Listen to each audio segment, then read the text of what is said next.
Problem. I am 30 years old, fairly well educated, and I still have no idea if what I'm eating is healthy or not. Should I eat a low-carb diet, a high-fat diet? Should I eat carbs after 7 o'clock? Should I take omega-3 pills or vitamin C? How about diets? How about the South Beach diet? The fruitarian diet? Or the low-carb or low-fat, the Weight Watchers? It's a lot of information out there, isn't it? It's confusing. For most of our history, going back to caveman times, we were very much in control about what we ate. I mean, our ancestors did not have to ask health experts about what they should eat. They didn't have to ask if they should eat chicken or beef. They just ate what was there.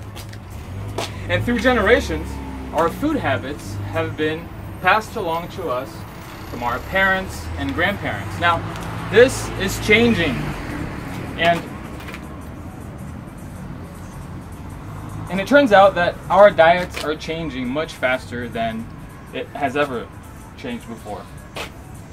So you must be asking, why, Leo? Why is this happening? Well, thank you. I'm glad you asked. So there are three big factors that, according to Michael Pollan in his book called In Defense of Food, that are really influencing the way that we eat today. The first one is the food industry. Now, in the US, there is a $32 billion food marketing machine that thrives on change for its own sake. Of course, it makes a lot of sense. If you don't think that a low-fat diet is healthy for you, how the hell are they going to sell a low-fat yogurt or low-fat milk or low-fat butter? The second topic is the nutrition science. Now, nutrition science is a very infant science, and food studies are very hard to perform because it's very difficult to control for what people eat and isolate all other factors. For example, if you're trying to perform a study to figure out whether people that eat less fat live longer or not, you could, for example, say, have a group that eats 10% of their calorie intake from fat, and another group that takes, let's say, 30% of their calorie intake from fat. If we conclude that the group that eats 10% lives longer, can we really assume that they live longer because they eat a low-fat diet? No. Or is it also possible that people that eat a low-fat diet maybe watch out more for what they eat overall, or maybe they exercise more, or maybe they sleep longer? So this is a mistake that a lot of people make, and we need to differentiate between correlation and causality. The fact that people that eat less fat may live longer does not mean that they live longer because they eat less fat. So conclusions made out of the food industry are oftentimes misleading because the data is very poor. The third influencer is the government. I mean, what else? In the 60s in the US, the Food and Drug Administration bought the idea that food is equal to the sum of its parts. So it doesn't matter if you drink a glass of orange or if you just take a vitamin C pill, it's supposed to yield the same result. So you could break down whatever it is that you're eating into its macronutrients, meaning fat, carbs, and protein, or its micronutrients, vitamins and minerals.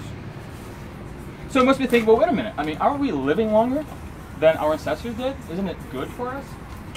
Well, it's not necessarily true, because the reason why we live longer is because we're getting really good at keeping babies alive. So the average age of a human being is increasing over time.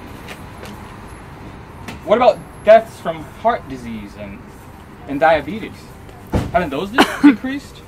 Not really. What happens is our doctors actually got really good at keeping sick people alive. So our diet has actually not decreased our likelihood of getting diabetes and heart disease in the first place. we're just living longer with those diseases. So instead of being confused, like I've been for so many years, I want to give you 5 rules of buying food that will likely make your food choice a whole lot better.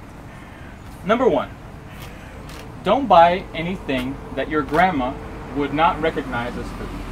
Now imagine you go to the grocery store and you stop by the Gummibärchen, and imagine your grandma is right next to you. You ask, Grandma, can I eat this? And if she answers, what is that?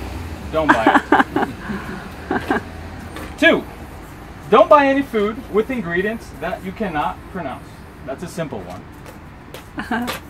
3, avoid supermarkets as much as you can. What do I mean? Try to eat local food, local produce, local meats. Go to a farmer's market. Ask the people where what they feed their cattle, and ask if they use pesticides in their harvest. Number 4, spend a higher percentage of your income on food. We spend way too little money on food because the food industry has been, the government has been subsidizing the food industry to make it as cheap as possible. So try to buy organic. Buy meat that has been grass-fed, not fed from grains. People say you are what you eat, but actually, you are what you eat eats. And 5, avoid foods that make health claims. If a food needs to make a health claim, it's probably not healthy. We don't need to argue about whether an apple is healthy or not. We know it is healthy. So I want to propose a change in the way we think about food. Food is not only the sum of its nutrients. Food is not only a means for us to survive. It's all that, but it's a lot more. Food is also pleasure. It's culture. It connects us. I propose we stop buying low-fat this and low-carb that, and start enjoying, without any guilt, preferably with those we love, the pleasure that it is to sit down and enjoy your meal.